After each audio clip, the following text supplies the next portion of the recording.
Hello friends, Heidi here from Rain Country. God is good all the time. And I'm here today to talk about extracts for flavoring. So I have a lot of videos on making medicinal extracts, tinctures, etc. But today I want to talk again about making extracts that you can use for flavorings in icings, cakes, cupcakes, pancakes, whatever it is you want to add, your coffee even. And one question I've been getting a lot lately is, when people go back and watch my video I did several years back where I was making several different extract flavors and just showing a few examples, is can I make an alcohol-free version? Well, you absolutely can, and this is why, even though I have a video on that as well, I want to touch on all of this again. So I'm just going to be going over some basics, but I'll also be linking to the video I did, the original one on extracts for flavoring, since I'm not going to actually be making any today. I am making some in that video so you can see how I'm actually doing it. But let's first talk about the solvents. The solvents is what you're using to extract the flavors, nutrients, and whatnot from whatever it is you're extracting. Now, when it comes to extracts for flavoring, the most common ones that are used are vodka or bourbon, especially when we're talking about vanilla extract. But rum is also a good option, and spiced rum is a wonderful option, especially when it comes to vanilla. That is the number one thing I use when doing a vanilla extract, because it just really brings out the flavor of the vanilla and adds more to it. So that is my favorite. However, I still like to dilute that strong alcohol taste that any of your spirits are going to have by using 1 part honey to that, which also will add some sweetness, and then I use about 3 parts rum. Now, I've tried different experiments using my own homemade wine, and some of the extracts you'll see here were also used making my homemade wine and nothing but, or my homemade wine mixed with glycerin, or homemade wine mixed with honey. So I've tried all kinds of different ways, but when it comes to the vanilla,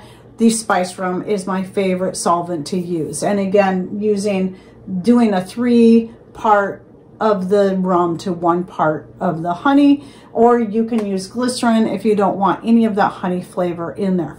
So when it comes to making an alcohol-free extract, which yes, you can do, the one I recommend most in that case is going to be a good food grade non-GMO glycerin, like you can get from Essential Depot. I'm sure there's other brands that have something similar, but if I can still get the link to this, I'll put this down below.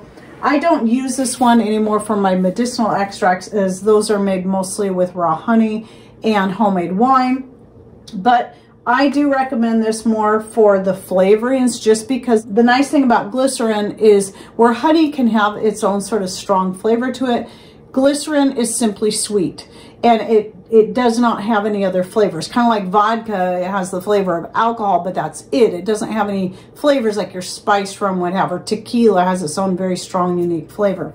So tequila wouldn't be the best option for using to make a flavored extract. So coming back to the non-alcoholic version, when you're using something like glycerin or raw honey to make your flavored extracts, or any extract for that matter, because you can use the same method for medicinal extracts, because of the thickness of both the glycerin, which is like a syrup, and of your raw honey, you need to mix it a little water in. So the basic ratio is going to be 3 parts of the syrup to 1 part water. You want to mix that well. What that does is it helps reduce the viscosity of the glycerin or the honey to help it better extract. Now, I do still believe, even with the water content, it can last for a very long time on your shelf. I've never had any spoil, even though I've read in places they only last for 4 months. Well, I find that kind of silly, because first of all, I always let my extracts sit for a minimum of 2 months before I even use them, to make sure I'm getting all the flavor and goodness in there I can. And I can attest to the fact that glycerin extracts and honey extracts can last for many, many months and even years in your pantry. But if you feel a little uncertain about it, you can always store these in your fridge or in a root cellar or some other cool area of your home. So now let me talk about some of the different ideas you can use for making flavored extracts. Now, if you go back and watch that video, I do show how to make chocolate, coffee, and I think maybe raspberry and pineapple. But the basic principle is the same. It might just be wondering, well, what do I use? So what I find is for like the raspberry, the cherry, the pineapple, I might have another one in here. I think, oh, it's strawberry, were made using some freeze-dried fruits that I got years ago from Mother Earth Products, because I do still buy some freeze-dried fruits from them that I like to use for flavoring, and typically focusing on things that I can't already grow, such as pineapple, mangoes, and I can actually grow strawberries and raspberries. These are things I already had on hand, though I do still like having some freeze-dried ones on hand.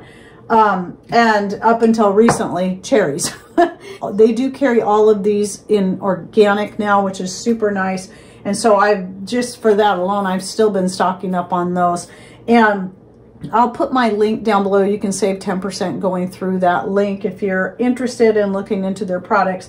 But anyway, it's just a matter of putting whatever it is, and you can use dried fruits too. It's just that when it comes to certain fruits, you'll get more of that fresh flavor from a freeze-dried. This is one of the few benefits that I have found with freeze-dried. When it comes to fruits in particular, you get more of that fresh flavor when it's freeze-dried than as opposed to dehydrated. Now, dehydrated pineapple is amazing. I love dehydrated pineapple. But some things do tend to lose their flavor. You just don't get that really fresh tasting flavor from your dehydrated goods, even if they are really good. But you can use dehydrated. So in the case of the orange and the lemon, and you'll probably wonder why this is so dark, and that is because my lemon, one thing you'll find about citrus slices when you dehydrate them, you should use them up within a year, because after that, even though they still might taste good, they'll turn really dark. And that's what happened with my lemon slices. And so I decided, you know, since it's just for flavoring anyway,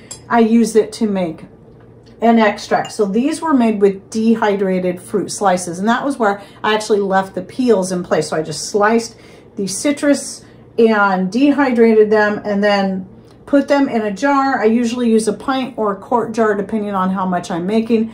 Put my material in there, put whatever solvent I'm going to use, and then shake it up every so often when I can remember. But try to keep it in a dark pantry for a minimum of 2 months before I strain it out to use as an extract for flavoring. Oh, and here's one I've made with cinnamon. So I just threw a couple cinnamon sticks in a small jar and did it that way. Now with the coffee and the chocolate, if you watch that video, you'll see for the coffee, I took whole coffee beans and just kind of cracked them instead of having coffee grounds. You can use the grounds, but the coffee beans are going to be easier to strain out. I just recommend like taking a mortar and pestle like I have right here. Just simply put some in your bowl and just kind of crack them, mash them a little bit.